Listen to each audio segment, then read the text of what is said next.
Hi, in this video, we will explore tips and settings that can help you reduce render times in cycles within Blender and increase your productivity.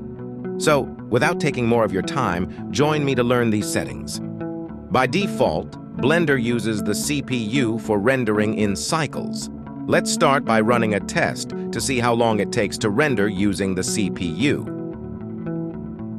As you can see in this case, it took 7 minutes, 21 seconds, and 53 milliseconds to complete the render.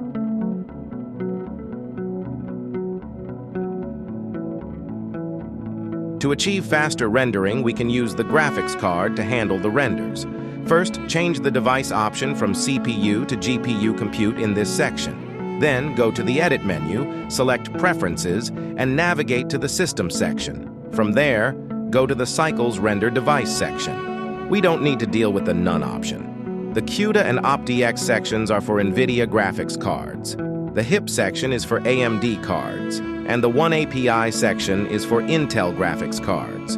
Choose the appropriate option based on your graphics card. After selecting, we'll perform a render to see the difference.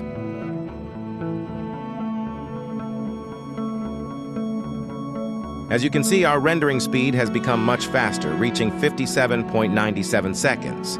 Let's see if we can shorten this time even further.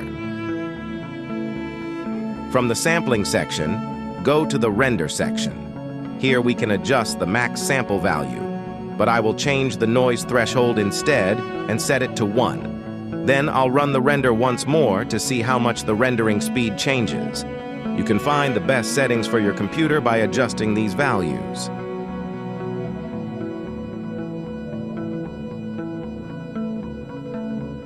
This time we achieved a rendering time of 26.13 seconds.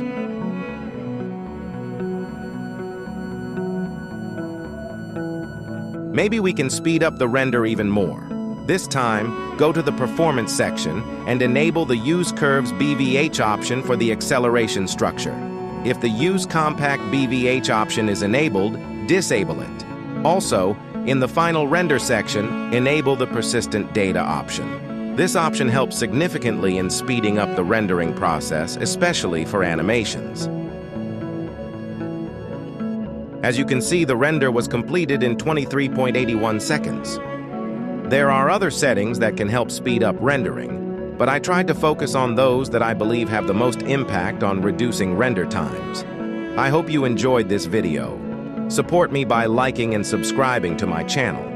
If you have any questions or know of other methods for faster rendering in cycles, please share them so everyone can benefit. Until the next video, goodbye.